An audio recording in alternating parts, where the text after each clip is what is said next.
segundo as placas tectônicas e daí segundo a teoria das hidroplacas. Como a computação gráfica é rápida, prestem atenção porque eu não tenho replay, tá? Então vai ser rapidinho para você ver. Isso seria mais ou menos, segundo a teoria das placas tectônicas, a formação ou a constituição do planeta Terra antes da separação dos continentes. O que teria acontecido, prestem atenção ali, seria algo mais ou menos assim. Essa é a proposta do que teria acontecido. Essa é uma proposta difícil, porque você tem continentes rotacionando. Você tem a Austrália, por exemplo, saindo ali pertinho da África, indo lá parar do outro lado onde ela foi parar. Como que ela teria chegado até lá? É o maior escorregão. Agora, pensa um continente todo. Não estou falando de uma pedrinha pequena. É um continente todo se deslocando em cima de rocha. Como fazer com que isso aconteça? A proposta da teoria das hidroplacas é um pouquinho diferente. Essa seria a ideia, como ele estaria junto praticamente antes do dilúvio. Preste atenção o que teria acontecido. O deslocamento apenas lateral. Não teve rotação, nada desse tipo. Dá para perceber o que houve, a diferença entre os dois. Isso é meio básico para algumas coisas que nós vamos tratar hoje à noite, que é a formação dos continentes. Como que teriam se formado os continentes? Antes do dilúvio, já havia a Cordilheira dos Andes? Já havia os Himalaias? Nós já tínhamos, por exemplo, toda aquela cadeia de montanhas lá no norte da América, as rochosas. Nós já tínhamos os Alpes suíços e todas as demais cadeias de montanhas que a gente tem pelo mundo. Essas são questões que a gente vai poder olhar um pouquinho. Vamos falar sobre a ideia primeira, portanto, dessa água ali de baixo. Da onde teria vindo essa água? Como que a teoria chegou ao ponto de considerar um lençol de água subterrâneo tão grande assim? Vamos ver da onde teria vindo toda a água. 2 poços foram perfurados, poços de alta profundidade. Quando eu falo poço, não penso um negócio desse tamanho, não. É um buraquinho pequeno, de uns 30 centímetros mais ou menos, tá? Que o pessoal vai perfurando. Um deles foi feito na Península de Kola, que fica na Rússia, e o outro foi feito na Bavária. Para quem não sabe, o pessoal da Rússia estava procurando vodka e o pessoal da Bavária estava procurando, vocês sabem o quê? Bavária, Bavária, Bavária. Esse é o negócio. Não, o pessoal estava querendo saber, literalmente, o que existe no que nós chamamos de área de transição, ou seja, entre o granito e o basalto. Aonde fica esse negócio que juntam os dois? Ali que o pessoal foi perfurando. No da Península de Kola, na Rússia, eles fizeram uma perfuração de 12 quilômetros. E no da Bavária, na Alemanha, foi de 9 quilômetros. Eu quero que vocês entendam que esses caras perfuraram muito mais abaixo do que poço artesiano, lençol de tudo que você puder pensar. Os caras foram onde ninguém tinha ido jamais antes. Ou seja, foram lá no fundo, literalmente. O que é fascinante a respeito disso, o que eles encontraram lá? Com o pessoal pesquisando tanto na Rússia quanto na Bavária, eles encontraram água a 12 quilômetros de profundidade. O problema é que água aquecida com 2 vezes a salinidade que existe na água do mar hoje. Mas como? Como que essa água salgada chegou lá embaixo? Se fosse pertinho da praia, pode até que ser o negócio das placas e tudo mais, uma subindo em cima da outra, prendeu a água do mar, mas prender a água do mar com 2 vezes a salinidade do jeito que nós temos hoje? Pelo que tudo indica, essa água foi criada ali. Abram suas Bíblias lá no livro de Gênesis, logo no primeiro capítulo. Tem algo muito interessante que nós lemos ali, começando lá no verso 6. É o segundo dia praticamente. Vejam só que interessante. Gênesis capítulo 1, verso 6. Depois disse Deus: haja entre as águas um firmamento que separe águas de águas. Então Deus fez o firmamento e separou as águas que ficaram debaixo do firmamento das que ficaram por cima. E assim se fez. Ao firmamento Deus chamou o céu. Passaram-se a tarde e a manhã. Esse foi o segundo dia.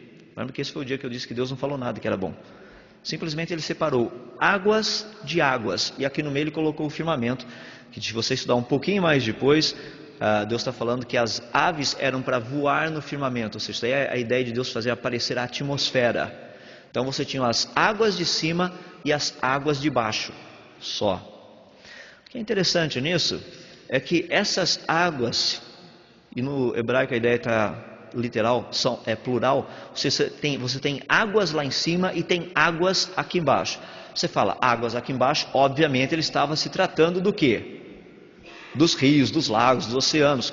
Ainda não, Deus não fez aparecer a Pangeia. Que águas são essas aqui de baixo? Ele devia ter dito da água aqui de baixo, a água dos oceanos, não das águas, plural, aqui de baixo. Significava que antes de Deus trazer a Pangeia, já haviam águas na parte aqui de baixo. Uma possível explicação do que nós temos aí, mas estou usando a Bíblia para mostrar que uma ciência que começa a descobrir certas coisas, falou, da onde veio essa água aqui de baixo? Que tal Deus ter criado a terra já com essa água ali embaixo? Nós temos algumas propostas. A ideia praticamente, portanto, de um sistema pré-diluviano seria algo como vocês estão vendo ali. Seria o quê? Teríamos montanhas, teríamos mares, essa parte superior é a parte que nós chamamos de granito, lá embaixo nós teríamos as águas subterrâneas e, por último, o basalto. Essa ideia das alturas que vocês estão vendo ali, por exemplo, montanhas com 2,5 km, oceanos com 3,5 km de profundidade, tudo isso aí vem de um trabalho que tem sido feito na área de computação, desenvolvendo modelos computacionais para você pegar, por exemplo, a questão da altura das montanhas. Vou dar um exemplo rápido aqui. Nós pegamos, imagine isso aqui como sendo a Cordilheira dos Andes, ok? Então, essas aqui são as montanhas da cordilheira. O que nós fazemos? Nós desenvolvemos um modelo computacional, pegamos a área toda do sistema, montamos como se fossem pequenos triângulos e pedimos para que o computador, utilizando as equações normais da área de geologia, física e tudo mais, comece a esticar esse negócio. Então o computador vem esticando,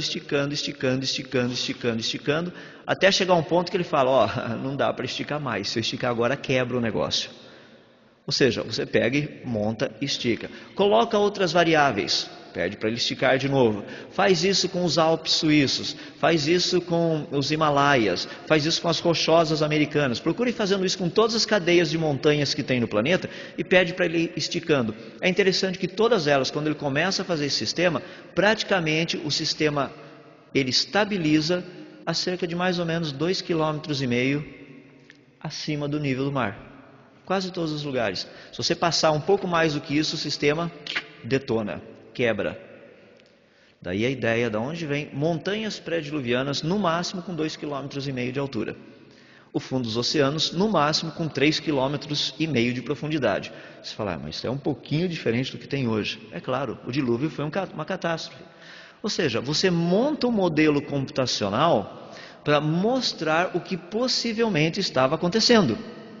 Em outras palavras, para a gente poder visualizar, ali você tem uma ideia. Você teria a atmosfera, agora você teria os oceanos, os lagos, os rios primitivos, e lá embaixo, como vocês estão vendo aquela coisinha azul, seria esse lençol de água. Essa teoria está dividida em 4 fases. Vamos tratar só rapidamente das duas agora, e as outras 2 fases eu deixo para hoje à noite. Primeiro, fase da ruptura. O que seria essa ruptura? A ruptura seria uma maneira dessa água que estava ali embaixo chegar até a superfície. Como? Tem várias possibilidades.